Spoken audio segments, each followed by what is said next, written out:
Mr. Sean Bytall, please. Good morning. Good morning. My name is Sean Baytall. I live at 2290 Northwest North River Drive.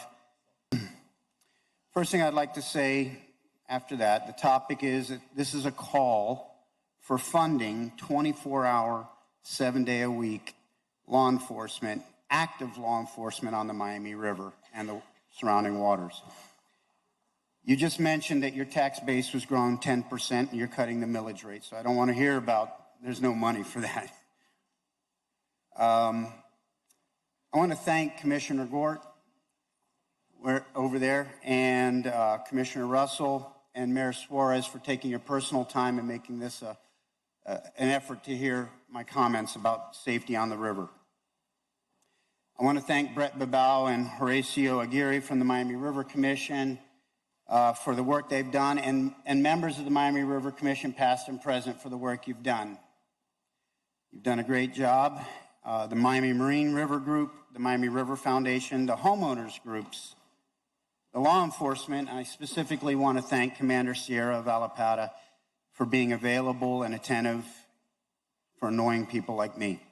I also want to thank the park rangers, particularly a woman by the first name Facey. I don't know her last name. She's a professional in every manner of the word at the park trying to keep law and order. Thank you for what you've done on the river, for Miami, for the environment, for the industry as well. It's a tough job to juggle all of those demands, and you've done a great job. The river is recovering, and as a testimony to that, people like me are moving to the river, and we're asking for more. We're enjoying our life there. We're enjoying the resources there, and the reality is, so no one takes this as criticism, we're never finished with our job. If you look at the history of Miami, if you look at the history of the river, if you look at the history of the world, it is a history of cycles. We're never finished. So please don't take this as criticism, but as the next cycle, perhaps. I'm going to skip the introduction. That was not the introduction, but the summary of all the cycles of rum runners and sewage and drug runners and what I call now the fun runners. We've had cycles of these episodes, and each time this city has rose to the occasion, along with other agencies, to meet those demands, and you've met them. The current situation, in 1987, the city and the county passed a no-wake zone for the entire river. In 2007, the Miami River Commission called for the Marine Patrol to increase the patrolling of the river and the enforcement of no wake. In 2011, a Coast Guard press release said, in light of increasing concerns conveyed by local property owners and marine environmental conservationists, a joint agency task force would substantially increase law enforcement operations on the river. Yet, on November 6, 2017, river experts, industry experts that spoke at the Miami River Commission stated that the Miami River Marine Group and others stated that problems of increased recreational vessels violating the idle no-wake speed limit, boating under the influence of alcohol, and illegally docking in the federal navigable channel caused hazards to navigation for the shipping vessels under tow in Port Miami. I would add to that, to those of us that have private vessels, we're not all millionaires with yachts. Some of us have boats that we live on or that we've hung our entire life's livelihood to keep, and we need your help. So that was in 2017, and what the Miami River Commission did in response to that testimony was they printed 250 pamphlets and put them in restaurants, and they passed a resolution asking for increased law enforcement. So I'm here today, 2 years later, saying we need teeth in these resolutions. We don't need words, we need actions. We have an increased number of boating traffic and an increased cycle of lawlessness on the river. So I'm asking to do more than pass out pamphlets, do more than pass toothless resolutions, but to put teeth into these resolutions. We need 24/7. We need a boat on the river traveling back and forth all day, every day, not 11 hours a day, not 5 hours a day, all day, every day, directed by you to push the law enforcement as aggressively as possible. There's pictures. I gave you a packet. I'm not going to go through them. You can see the wildlife.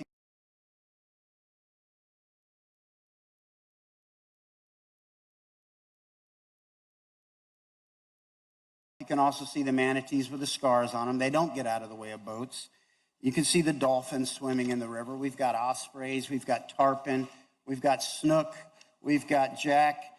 The river has really responded to all of your efforts. Let's take it to the next level. Anecdotally, the river doubles or triples the property values that are along the river, which is an investment for you to put money into, because you're going to get it back out of that tax base that you just referred to. There's a page here with all of the enjoyable activities you can see. You can see the Miami River Day. Esther Luff from the Virginia Key Outdoor Center worked with you all, and Commissioner Gord, I saw you there also. You guys did a wonderful job. We had paddlers, paddle boarders, kayakers, canoers.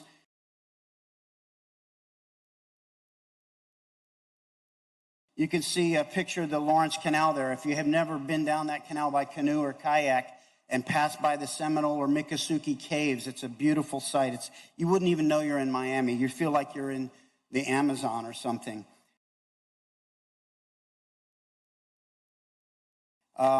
You can see the sunsets. You can see the guy playing the guitar on the bank of the river. You can see the paddlers at Curtis Park. There's a lot of things happening on the river that you guys and others before you have invested in, and we're seeing come to fruition. Please protect that. Industry and jobs. There'll be people speaking after me, I'm sure, that will tell you about the hundreds of millions of dollars in commerce that this river produces, and the multiple tens of millions in tax base that produces as well. Then there's a picture of the violations. You can see the overpacked boats. The top left corner is a 100-foot boat that struck my boat because it was out of control. And after he hit the boat in front of me, that's negligence, when you hit one boat and then back up and hit another one. You can see after our first email campaign that Mr. Gort responded to 2 years ago, you put the gates up at the park. That was wonderful. You put the lights up, you put the parking decals out, but nobody pays attention to them. They show up at night and bolt cut the chains and do whatever they want.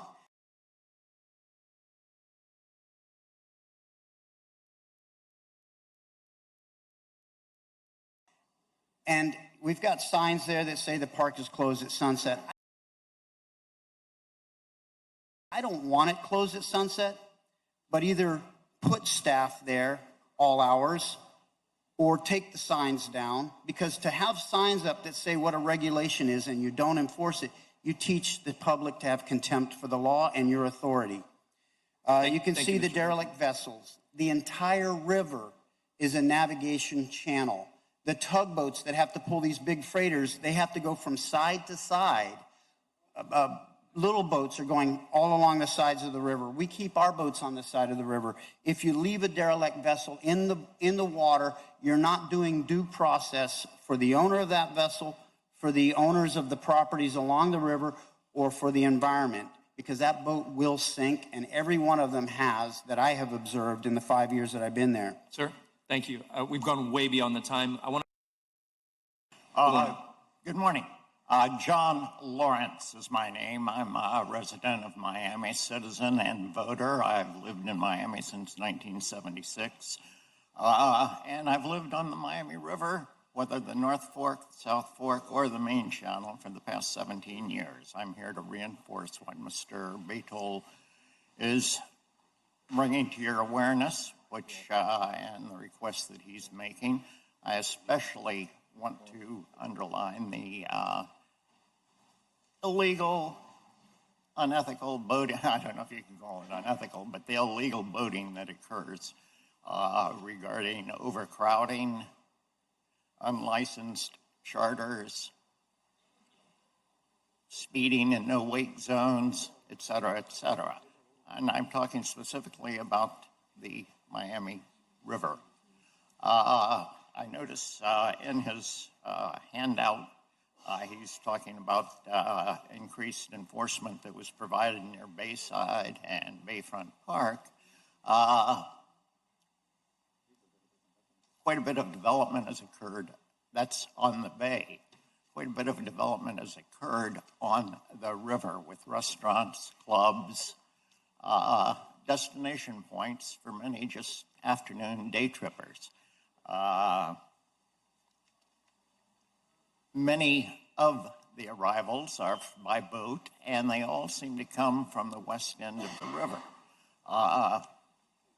One of the picture pages that he has provided you shows specifically a number of deaths, garbage from religious groups.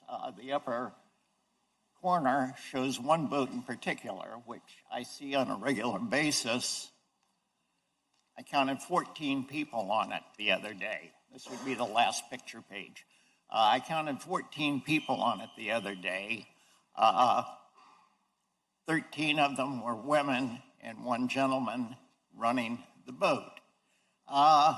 Thank you. I applaud him if he has that many friends, lady friends. I would rather beg to Understood. believe You're it's an looking for illegal safety and charter, enforcement. especially you see him on a regular basis. Okay. Sir, I'm speaking in favor of Mr. Baytall's request. his the public gentleman who appearance, so just you're made. reiterating his public appearance for more enforcement and funding on the river. That's correct. Regarding cameras, as a matter of fact, I think it was time's 2006, concluded, sir. Fran Bonsock, who was head of one of the Miami River Commission, received a $1 million grant from Homeland Security to get cameras.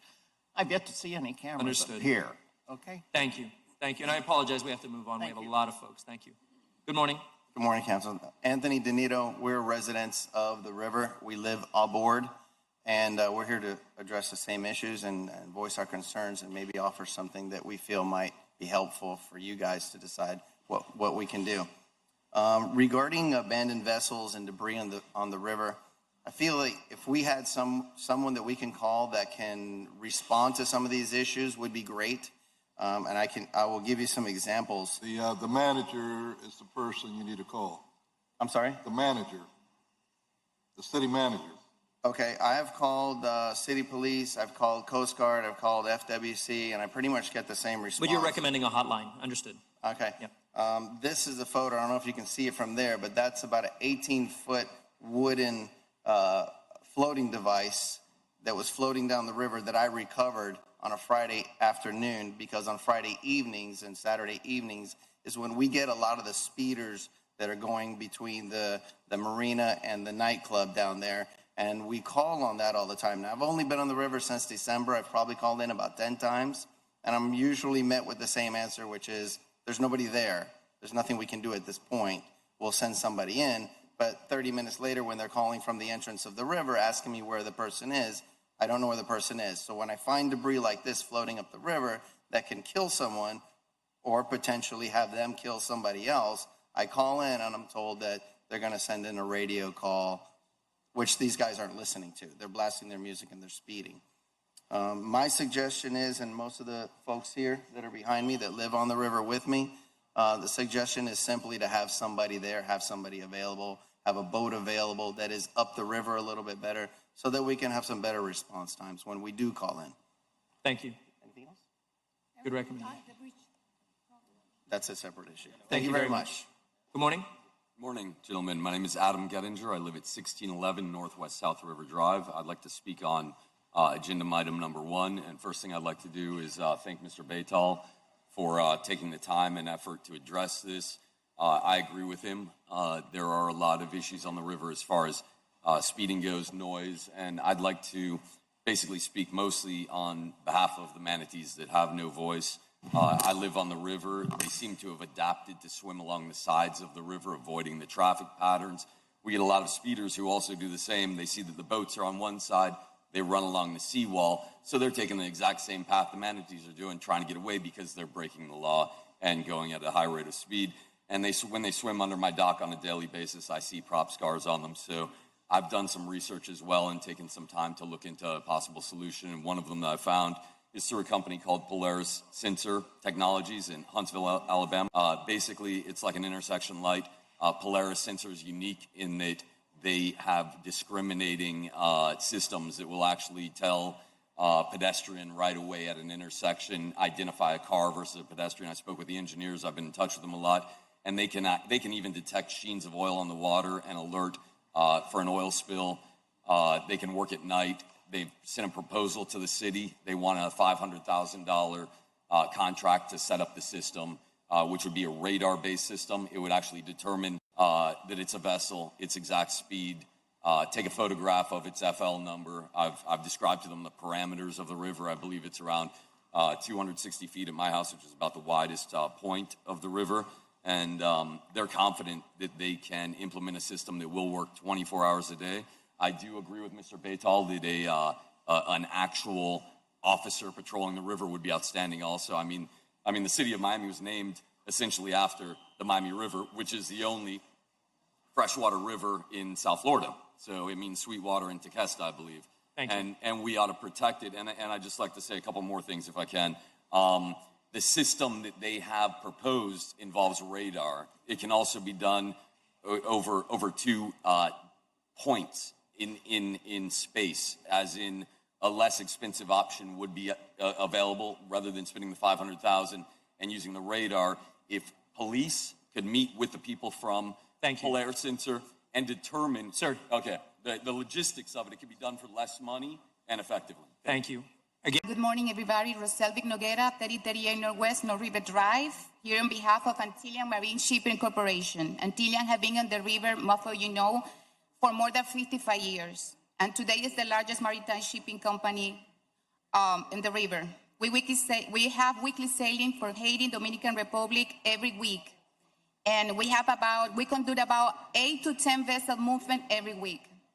We also employ 200 and more employees every year. Which item are you speaking toward? We're speaking on behalf of Antillean Marine for the law and order in the Miami River. Thank you very much. As you know, the maritime industry is the engine of the economy of the river, and the river supports a multi-million-dollar marine industry. The increase in the recreational traffic is imposing a serious risk to the security of the operation of the maritime industry, and most importantly, to the security of the Miami River. In a particular case, our captains have been witnessing, often during the weekends and nights, people operating boats in careless manners, people doing paddle boating and operating jet ski that do not follow the signals of the captains. Moreover, there are boats that stop in front of vessels to take pictures, which is something that, it creates a big accident. In addition, our captains are facing a risky challenge by maneuvering through the narrow sections of the river. Restaurants and clubs allows the customers docking and mooring boats, making up the 3 parallel lines, obstructing the traffic and making almost impossible the navigation. These actions violate federal navigation regulations. It is essential that the city of Miami develops and implements a safety and security program in Miami River, allocate resources for the Miami Police Marine Patrol and the creation of the Miami River Police Marine Patrol. Thank you very much. The implementation of awareness campaigns like the brochures that I just gave you, which will create a sense of community and conscience in our community. We appreciate what you have done for us, and we appreciate that you please help us to create a better quality life of the major steps before for the river. Thank you very much, everybody. Good morning. Good morning. Thank you. My name is Ann Boswell. I live at 2011 Northwest 14th Street in Durham Park. Willie Gord is my commissioner. I just want to speak to the enforcement issue. There hasn't been any enforcement on the river for a long time, and boating has increased, and speeds have increased, and lights have increased, and it's just an accident waiting to happen.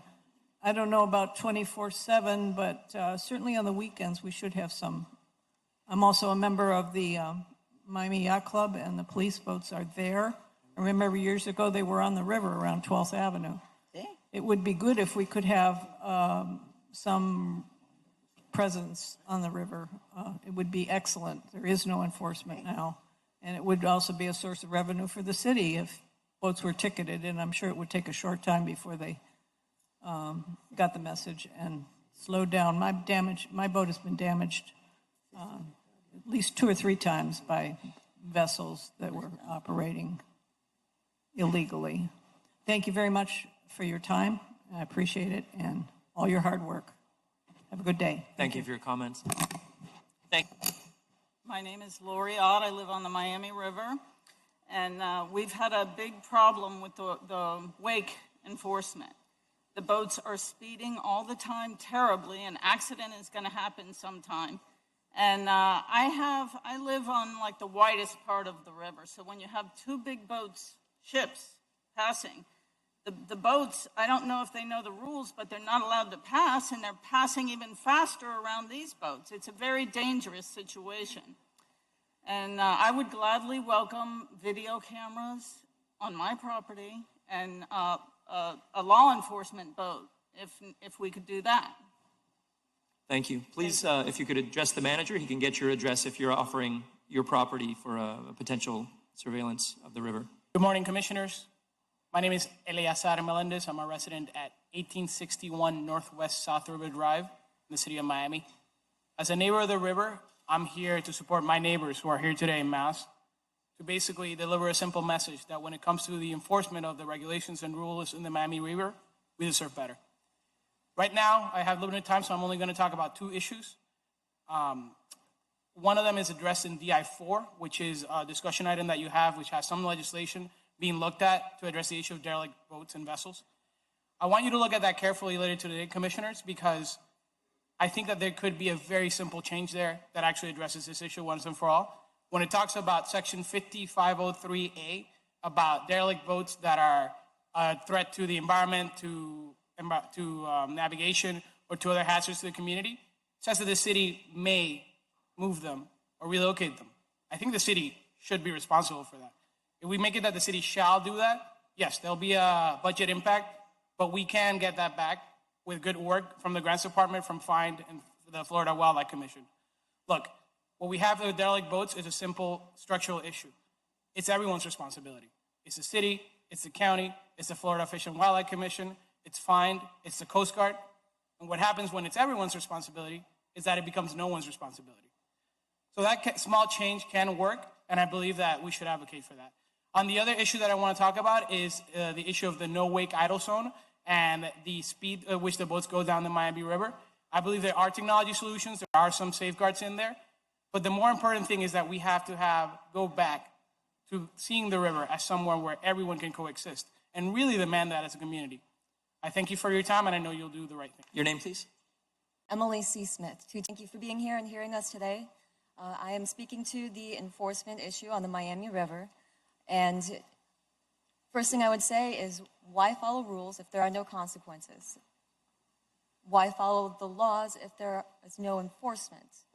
Now, what needs to happen is that law enforcement officers need to know the law, and they need to know what their enforcement powers are under the law, and the law needs to be enforced. As an example, and many of you on the commission are aware of this, we recently had a vessel that sank near my property. It was reported as abandoned on June 28th. Under the existing law, it could have been removed under 705.103 within 5 days after it was reported. It was not removed. It began to sink. We reported that it was sinking on July 2nd or July 3rd. It was not removed then. It was not removed until after it had completely sank, after it was no longer visible from the surface, and after it had been struck by another vessel on July 17th of 2019. This should have never happened. And if the law enforcement officers who we called had known the law and had it removed timely, it never would have happened. And that's just representative of the issue. The enforcers, or law enforcement officers, need to know the law and they need to enforce it. And it's not just one agency. The Florida statutes give enforcement powers to the Florida Department of Law Enforcement, Fish and Wildlife, all municipal counties, municipal officers, counties, deputies, everyone. And that's not so that they can pass the buck onto another agency. It's so that each agency has the power to act. And we need to know as citizens that if we call in to a law enforcement agency, that A, someone's going to pick up the phone and listen to us, and B, that something will be done. Because as it stands right now, and I believe everyone else here is speaking to that and will speak to that, the law is not being enforced, and it needs to be. Thank you very much. Thank you. My name is Phoebe Hipschman. I've lived in Miami 28 years and lived all over Miami. The last 2 years I've been living on the river, and I want to talk to you a little bit about the river. I lived on Brickell for about 3 months, and now I live on 1000 Northwest North River Drive. It's a wild, wild west on the river. I see your boats, the police boat, once a day, maybe. But what's going on, I actually have lots of video evidence. And I agree with you, Commissioner. We should have cameras. It shouldn't be that hard. Why don't you put some cameras up, put it in your budget, so we can actually start having tickets and violations, and you can have some sort of income. But on the river, it's a mess. I have videos of dead turtles being killed by boats, of manatees ripped apart, of people blasting their music so loudly at 3 and 4 in the morning. I don't sleep. Do something, because you're destroying the nature of the river. There's a real disregard, a real disrespect. Yeah, no And accountability I'm whatsoever. willing to help and put cameras up, help you in any way I can personally and in our neighborhoods. But don't worry, I'm sure someone will come there and they'll be taking selfies and they'll be putting it up on their Twitter account and they'll say that, they're doing great for you. And that's all you get. all right. Thank you. Thank you for your time. Thank you for your comments. Good morning. Good afternoon, Esther. Thank you. Esther Alonso Loft. The second issue I wanted to address was the river issue. I'm glad to see that these discussions are taking place because it's not isolated to the river. It's just concentrated on the river. We see it around the island, whether it's at the basin where jet skis have decided that the ramp is closed, so they're just going to ride over the sidewalk and launch it and cause further erosion on that shoreline. And I understand that our law enforcement is limited. There are only so many of them, and there's a lot of water to cover, and it's not something you can cover instantly. So perhaps having more enforcement, not only on the river, but through our entire coastline would be helpful. I had an incident where one of the derelict vessels, which hasn't been cited, and they have been reported in the lagoon at the north point of the island, came loose in the wind and was banging up against the seawall that's going to be replaced soon. When I called the non-emergency number, I was referred to the 911 dispatcher who sent me back to the non-emergency number. And after a lot of back and forths, I eventually ended up being told that I should call Towboat US to have it pulled. I mean, this is a boat that's really should have been taken out of there. It's landing on the bottom. It's destroying the seagrasses. This is a habitat that encourages tourism, brings people to our city. And it has to be done better. So I'm glad that you're having these discussions, and I'm happy to participate as needed.